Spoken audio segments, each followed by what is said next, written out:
Good morning. There's going to be some background noise for this video.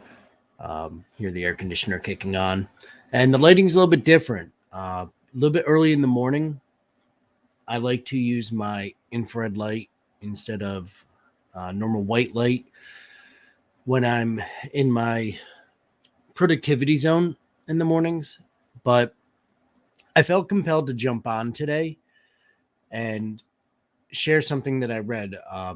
So I'm going through Tim Grover's book, Winning, and there's something that it's been top of mind for me for a few reasons. Most of it in the parenting realm, in the business realm, in my personal relationships. And it has to do a lot with self doubt, self confidence, and the way that we make that protective shell around ourselves. And, I've talked about it for years. I deal with it myself, but we create that shell. Think of like an M&M. And I used to give the example 15, 17 years ago that that shell is designed to protect you, but similar to animals that make a shell, they have to shed them occasionally to continue growth. You think of a snake, you think of most lizards. Crustaceans go and find a bigger seashell to use. If you stay inside of that shell, yes, you're well protected, but you don't have any opportunity for growth. And the human condition at its root is one where we strive, we have purpose. And what you see a lot in society nowadays is a lack of drive, a lack of purpose, and a lack of confidence. And I know that this goes back to another book that I've read, The Coddling of the American Mind.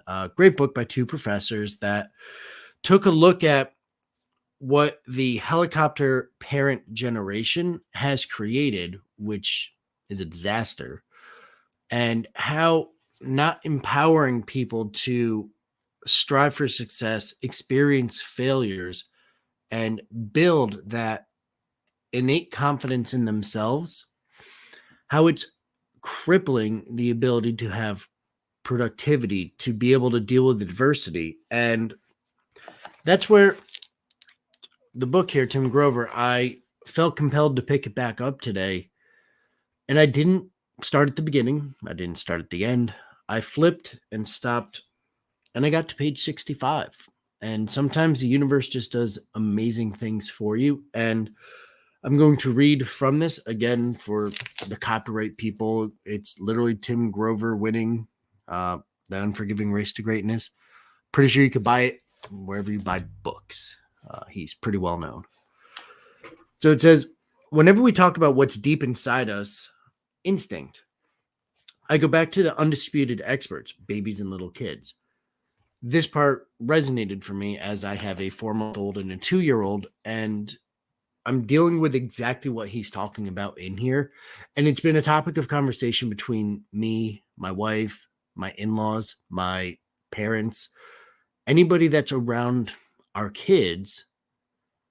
I've been, pardon my French, a little bit of an ass, but very, very ruthlessly committed to there's a certain way we do things.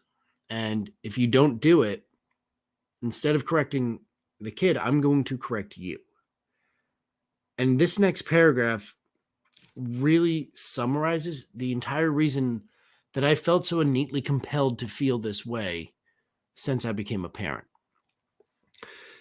It says, we all start out confident. Babies take their first steps. They fall down, they get up, fall down, laugh, cry, get up, fall down. And they keep going. At no point do they say, I'm done with this. I'm sitting forever. They do what feels right. They don't care what you think about it. If they don't like what you feed them, they just spit it out.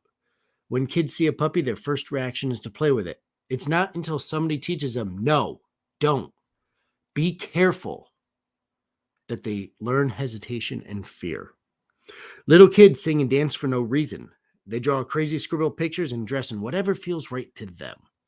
They've got one purple boot on, an orange sneaker, fairy wings, and a hard hat, and 4 t-shirts, and they're singing happy birthday to everybody on the street until the adults get involved. You can't wear that. You look crazy. Get in the house. Change your clothes. It's nobody's birthday. Why are you singing? And no matter how confident those little kids are, eventually somebody shames them out of it, or something happens to make them believe they're not good enough in some way. I read 1 page today as part of my commitment to still reading. And that's what I found. Again, the universe works in interesting ways. I have to corral myself sometimes with telling my son no, or don't do it. And I have to actively work on framing it from an empowering standpoint. And that's not easy. Like none of what I'm saying here is like, hey, Mike's got this stuff figured out. Not standing on a high horse. I'm not in an ivory tower. So just real talk, as a parent, as a business owner, as a coach, I work very hard to give my son the tools he's going to need to be successful. I tell him, you can do that. And here are the potential outcomes. Let him figure it out. If he falls down, he's going to bounce. It'll be fine. When we go outside, I'd let him go outside without shoes on. One, because grounding is a fantastic thing for your body's electrical system. But 2, we have a gravel driveway. You know what's going to happen when he walks on that? It doesn't feel like, fairy tales and puppy dogs. I know, because I do it. And he does it now too. So when somebody says he needs shoes, no, he doesn't. Why do you say that? Because I've been to Africa and I've seen kids playing soccer on lava rocks in 140 degrees and they didn't have shoes on and they didn't care. We don't need to coddle our kids. We need to empower our kids. We need to give them that belief that they can accomplish things. They need to be able to believe that they've got the tools to overcome. And I deal with this with my son. There's so many things he does that it's like he climbs on the back of the couch. Say, please do not. And he parrots that. And it cripples me sometimes with just feeling like a dirtbag for having him learn that phrase. But what I try to do is tell him, hey, you could do that, but if you fall back there, you could be stuck and might not be able to get you out for a while. I have to be okay with the consequences. With my business owner clients, I've got 9 of them, and it happens so often where we work out the roadmap for success and they come up short. And they don't come up short because of a lack of talent. A lot of times it's a lack of self-belief. And it makes me wonder, where did that come from? I have plenty of people in my life where I know that shame and guilt were key tools used for their upbringing. And that leaves clues. Oh, God, it leaves clues. And if you're somebody that leads by shame and guilt, if you're a business owner, I would ask you to resign, because that's not how you should lead.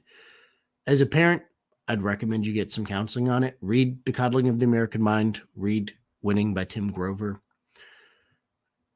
It's critical that we create a generation and that we create businesses that can be successful. And they can't be successful if they don't believe they can be. And we live in a country where people have such an amazing advantage over the rest of the world. We should be successful. But we're not successful because we're told that we're not as good. We're told that we have things that hold us back. We're told that because of an immutable characteristic, we can't be as successful as somebody else, that the system is rigged against us. And if you live in that mindset, you will never be successful. It is a self-fulfilling prophecy. So this is just a quick reach out. I read something impactful this morning and I wanted to share. Thank you for your time.